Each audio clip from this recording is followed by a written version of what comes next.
Don't you want to try the coffee I made? Especially for you, honey, my husband. James asked with an odd smile that didn't quite reach his eyes. I was sitting at my sister-in-law Nina's elegant dining table in her Nashville home, where we gathered for our monthly family brunch. The coffee cup in front of me had a strange, almost metallic smell that made my stomach turn. My name is Christina, and at 29 I never imagined I'd be questioning whether my own husband was trying to poison me. But after 3 years of marriage and countless incidents of accidental food poisoning, I had learned to be cautious, especially around Na. She had a way of orchestrating situations that left me sick or humiliated, always with that same innocent smile James was wearing. Now, how thoughtful of you, I replied, forcing a smile while my mind raced.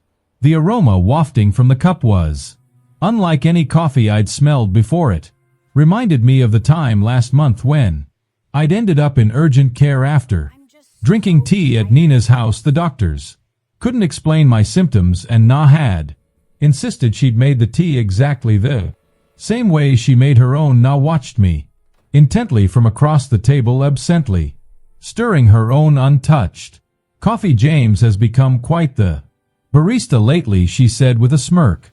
He's been practicing different brewing methods just for you. The way she emphasized "for you" sent chills down my spine. I had noticed James spending more time at Nina's house lately, claiming they were planning a surprise for our upcoming anniversary, but something felt off. The whispered conversations that stopped when I entered the room, the strange texts I'd glimpsed on his phone, and now this coffee with its peculiar scent. I lifted the cup, pretending to take a sip.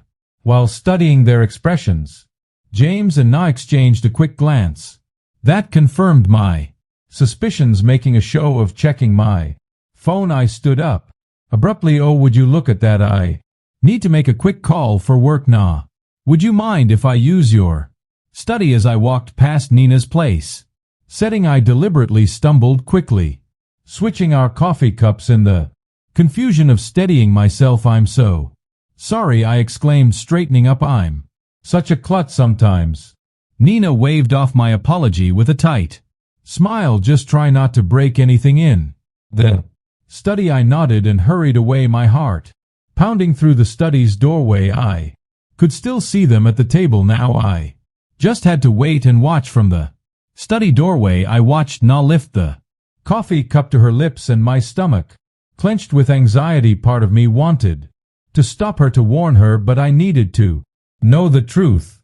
I'd spent too many nights in emergency rooms, too many hours doubled over in pain, always after sharing meals with them. It wasn't always like this when I first met James at a friend's wedding in Nashville 3 years ago. He was charming and attentive. Na had seemed welcoming too, inviting me to family gatherings and offering to help plan our wedding. But looking back, I should have noticed the red flags, the way she would accidentally spill things on my dress at important events, or how my food always seemed to have extra seasoning when she helped cook. The incident started small, an upset stomach here, a mild allergic reaction there. James always had an excuse ready. Maybe it was something you ate earlier, or you must be coming down with something, but the pattern was becoming clear. The worst was 2 months ago, when I ended up hospitalized after eating breakfast at their house. The doctors found traces of something in my system they couldn't identify, but James convinced everyone I must have taken some expired medication. I gripped the door frame, watching as Na took another sip of the coffee. James was typing on his phone, seemingly unconcerned. My own untouched cup sat cold on the table where I'd left it. The metallic smell still lingered in my nose, making me shudder. A slight tremor in Nina's hand caught my attention. She set down the cup, her face suddenly pale. James, she said, her voice shaking. Something's wrong. James looked up, his expression changing from confusion to horror as he realized which cup she was drinking from. He jumped up, knocking over his chair. Na, what's happening? Knock hands were trembling. Violently now I feel she tried to stand but stumbled, grabbing the edge of the table for support. James, what did you put in that coffee? I stepped out of the study, my phone already recording. James was beside. Now his face ashen. That wasn't supposed to be your cup, he whispered, but in the silence of the dining room his words carried clearly. Nina's eyes widened with realization and fear. Call an ambulance, she gasped, sliding to the floor. Please, I can't. I dialed 911. Immediately, my hands steady despite the chaos unfolding before me. Na was on the floor now, her body racked with violent tremors. James knelt beside her, panic written across his face as he realized their plan had backfired spectacularly. Emergency services, yes, we need an ambulance at 1542 Maple Grove Drive, I said clearly, keeping my phone recording with my other hand. My sister-in-law appears to be having a severe reaction to something in her coffee. She's conscious but experiencing tremors as I spoke to the dispatcher. Nina's eyes locked onto mine. The usual cold calculation in her gaze was replaced by raw fear. Christina, she gasped, you switched. You knew, ma'am, the ambulance is on its way, the dispatcher assured me. Please stay on the line. James was growing more frantic by the second. Nah, what's happening? That wasn't supposed to. I mean, it wasn't meant for. Shut up, James. Na snapped through gritted teeth, her anger momentarily overcoming her distress. This is all your fault. You said it would just make her sick enough to miss the board meeting next week. You promised it wouldn't be traced. My blood ran cold. The board meeting where I was scheduled to present my proposal for a major client account, the same account Na had been trying to land for months at our competing firms. Everything started clicking into place. The tea last month, I said, my voice surprisingly steady, and the breakfast incident 2 months ago, those weren't accidents, were they? Nina's face contorted with another wave of pain. The tea that was supposed to keep you home during the Johnson contract presentation, but you went anyway. She clutched her stomach, doubling over. James said, he said we just needed to discredit you, make clients think you were unreliable. The sound of sirens filled the air outside. James stood up, backing away from both of us. Na, stop talking. You don't know what you're saying. I know exactly what I'm saying. Na spat, her words slurring slightly. We've been planning this for months, ever since Christina started outperforming me at every client meeting. You were supposed to make sure she drank. Today the paramedics burst through the front door and I quickly stepped aside to let them work as they loaded Nina onto a stretcher. I stopped recording and sent the video to my private email, then to my lawyer. James stood frozen, watching as his carefully constructed plan crumbled around him. I'll ride with her to the hospital, I told the paramedics, my voice firm. After all, I need to make sure my sister-in-law gets the proper treatment. I met James's terrified game, and I'm sure the doctors will be very interested in knowing exactly what was in that coffee. The emergency room at Nashville General Hospital was a flurry of activity as doctors rushed to treat Na. I sat in the waiting room, my phone clutched in my hand, repping the recording of Nina's confession. The tremors in her voice, the panic in her eyes, it was all the evidence I needed to prove this wasn't just paranoia on my part. Family of Na Anderson, a nurse called out. I stood up, noting James's conspicuous absence. He'd mumbled something about parking the car 20 minutes ago and hadn't returned. I'm her sister-in-law, I said, following the nurse through the double doors. How is she? She's stabilized, but we found concerning levels of toxins in her system. The nurse's expression was grave. The doctor would like to speak with you about some unusual findings in her blood work. Dr. Phillips, a tall woman with graying hair and sharp eyes, was waiting by Nina's room. Mrs. Bennett, could you tell me exactly what happened before your sister-in-law became ill? I took a deep breath, pulling out my phone. I think you should listen to this first. I played The recording from brunch, watching the doctor's expression change from professional concern to alarm. "This is very serious," she said, making notes on her tablet. "The substance we found isn't something that accidentally ends up in coffee. We're looking at deliberate contamination." Just then James appeared at the end of the hallway, his face pale and sweaty. He'd clearly overheard the doctor's words. "Christina," he started, taking a step toward me. "Let me explain." "Stay back," Dr. Phillips warned, pressing the nurse's call button. "Security to room 412, please." James raised his hands in surrender. "This is all a misunderstanding." Na was confused. She didn't know what she was saying. "Really?" I pulled up the texts I'd discovered on his phone last week, the ones I'd secretly forwarded to myself. "So, these messages between you and Na about making sure she's out of commission before the Henderson presentation were just friendly conversation." His face drained of color. "You went through my phone after I found the strange in your desk drawer?" "Yes, I did." I turned to Dr.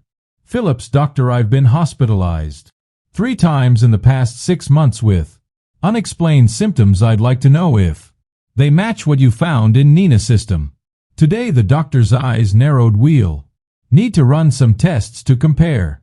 Security will make sure your husband remains available for questioning." 2 security guards appeared, positioning themselves on either side of James. He looked his carefully constructed façade crumbling. "Nina and I," he stammered, "we were just trying to help you slow down.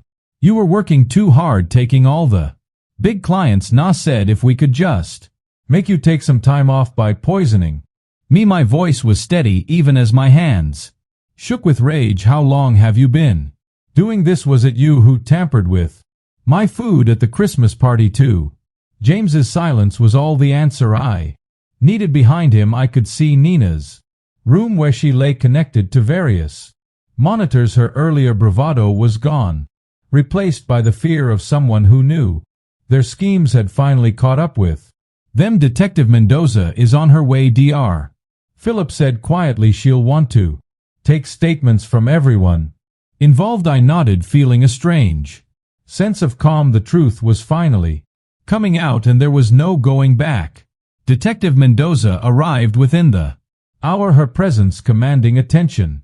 In the sterile hospital corridor, she was a seasoned investigator who specialized in domestic abuse cases, and she listened intently as I played the recording from brunch and showed her the text messages. "Mrs. Bennett," she said, reviewing her notes, "you mentioned previous hospitalizations. Can you tell me more about those incidents?" I pulled out my phone again, opening a document I'd been quite maintaining for months. "The first time was in February.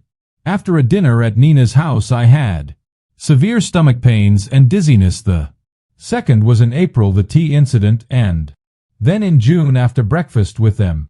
My voice remained steady as I continued. Each time the symptoms were similar, but just different enough that the doctors couldn't pinpoint a cause. The detective's eyes narrowed as she looked at my detailed log of date, symptoms, and circumstances. "And you've been keeping records ever since?" I noticed the pattern. I hesitated before pulling out another phone from my purse. I also started carrying a backup phone with a different number. I used it to record conversations when I was around them. I have several where Na and James discuss their plans, though they're careful not to be explicit. In one of the recordings, Nina's voice came through clearly. "The Henderson account is worth millions, James. We can't let her ruin everything we've worked for. Just stick to the plan. A few days of illness should be enough." James's response was equally damning. "I've got something stronger this time. She won't make it to the presentation." Detective Mendoza's expression hardened as she listened. Through the window of Nina's room I could see my sister-in-law was now awake, looking significantly less confident than she had at brunch. "The hospital is running toxicology screens," the detective informed me. "Dr. Phillips has already identified several substances that don't occur naturally we'll need samples from your home as well. A commotion down the hall caught our attention. James was arguing with the security guards, his voice rising in desperation. I need to speak with my wife, he shouted. Christina, please, you don't understand. We were trying to protect you. Detective Mendoza stepped between us. Mr. Bennett, you're not helping your case. We've already found evidence of premeditated. James laughed, a hollow sound that echoed through the corridor. We were just trying to slow her down. She was working herself to death, taking all the major accounts. Na said if we could just make her take some time off by poisoning her. Detective Mendoza's voice was sharp. That's not protection, Mr. Bennett, that's attempted murder. The color drained from James's face. Murder? No, that's not. We never meant to. Then what exactly did you mean to do? I asked, my voice surprisingly calm. When you put something in my coffee this morning. What was supposed to happen? James's silence spoke volumes. Behind him I could see Na watching through her hospital room window, her face a mask of fear and calculation. I wondered if she was trying to figure out how to spin this, how to explain away months of systematic poisoning as some sort of misguided attempt at helping me. We'll need both of their phones, Detective Mendoza told the security guards, and I want officers posted at both doors. Nobody leaves until we get the toxicology results. Dr. Phillips entered Nina's room with a tablet in hand, her expression grim as she reviewed the test results. Detective Mendoza and I followed while James remained outside with the guards. Na tried to sit up straighter in her hospital bed, but the tremors hadn't completely subsided. The toxicology report shows elevated levels of several substances, Dr. Phillips announced, her voice clinical. Most concerning is the presence of a particular compound that's typically used in pharmaceutical testing. It's not something the general public should have access to. Knock face paled. That's impossible, James said. It was just something to cause mild symptoms. Mild symptoms, Detective Mendoza interrupted, taking out her notebook. Like the ones your sister-in-law experienced over the past 6 months. The door opened and another detective entered holding an evidence bag. We found these in Mr. Bennett's office desk at the Anderson marketing firm, he reported, presenting several small bottles with clinical labels along with detailed notes about dosages and reactions. I felt my knees weaken as I realized the full scope of their plan. You were documenting everything like some kind of experiment. It wasn't like that, Na protested, but her voice wavered. We just needed to track what worked. The first few attempts weren't effective enough. You kept showing up to meetings anyway, so you increased the dosages. Detective Mendoza concluded, examining the bottles. Did you know these substances could be lethal in higher concentrations? The room fell silent. James, still visible through the window, sank into a chair in the hallway, his head in his hands. The Henderson account, I said, slowly, pieces clicking into place. It wasn't just about that presentation, was it? You needed me out of the way permanently because the client specifically requested me as their lead. Knock face contorted with a mixture of anger and fear. You were ruining everything I built, that client portfolio, 4 years, and then you show up and suddenly everyone wants to work with you. Instead, James said he could fix it by killing me. The words hung in the air, heavy with accusation. We weren't trying to. Na started, but Dr. Phillips cut her off. The concentration in the coffee you drank today, the doctor stated, looking directly at Nina, was significantly higher than previous samples we've analyzed from Mrs. Bennett's earlier hospital visits. If she had consumed it, the outcome would have been severe, possibly fatal. Detective Mendoza turned to the other officer. We'll need a full warrant for both their homes and offices and contact the pharmaceutical company listed on these bottles. Find out how they obtained these substances. Na slumped back against her pillows, the fight draining from her face. It wasn't supposed to go this far, she whispered. James kept saying we just Needed one more try. I stepped closer to her bed, my voice steady despite the trembling in my hands. Every time I got sick, every meeting I missed, every client I lost, you were both there watching, taking notes on how your poison was affecting me. What kind of people does that make you? The silence that followed was deafening. Outside I could hear James being read his rights as additional officers arrived. Na stared at her hands, unable to meet my gaze. Detective, I said, turning away from my sister-in-law, I'm ready to make my formal statement. Now the trial lasted 3 weeks, but it felt like years. I sat in the courtroom each day watching as the prosecution methodically laid out their case against James and Na. The evidence was overwhelming. The bottles from James's office, their detailed notes on each poisoning attempt, the recorded conversations and text messages discussing their plans. What struck me most was their demeanor throughout the proceedings. Na, usually so polished and confident, looked small in her defendant's chair. James couldn't even look at me, keeping his eyes fixed on the floor as expert witnesses detailed the potentially lethal effects of the substances they'd been using. Dr. Phillips's testimony was particularly damning. She presented a comprehensive analysis showing how they had gradually increased the dosages over time, demonstrating clear intent to cause serious harm. The pharmaceutical company representative confirmed that James had stolen the compounds through his college friend who worked in their research department.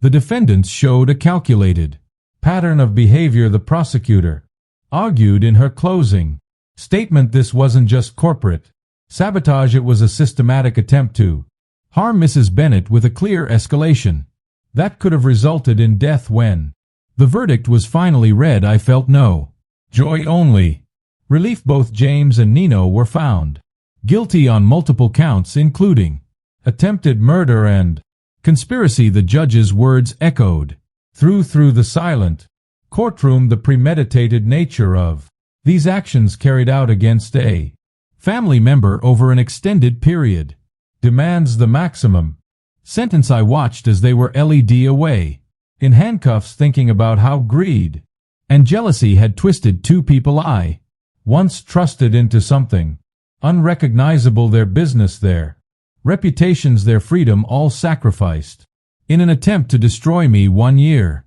after the trial, I stood at the podium of the Nashville Business Leaders Conference preparing to give the keynote speech. The irony wasn't lost on me. This was exactly the kind of opportunity Na had tried to prevent me from achieving. The Henderson account, which she and James had been so desperate to steal, had led to several more major clients, establishing me as one of the top marketing executives in the region. Success isn't just about talent or hard work. I began looking out at the sea of faces. It's about integrity, about building genuine relationships based on trust. One paused, letting my words sink. And sometimes the biggest threats to our success come from those closest to us, but surviving those challenges makes us stronger. After my speech, several young professionals approached me seeking advice. One woman, her eyes bright with determination, asked how I'd maintained my composure throughout the ordeal. I focused on what I could control. I told her I gathered evidence, trusted my instincts, and refused to let fear stop me from pursuing my goals. Later that evening, I received an email from the Henderson client confirming they were renewing their contract for another 3 years. I smiled, thinking about how differently things might have turned out if I hadn't trusted my instincts. That day at brunch, the local paper had run a small article that morning about Na and James beginning their prison sentences. I didn't read it in. Instead, I focused on the proposal for my newest client project, knowing that the best revenge wasn't about getting even, it was about moving forward and succeeding, despite those who tried to hold you back.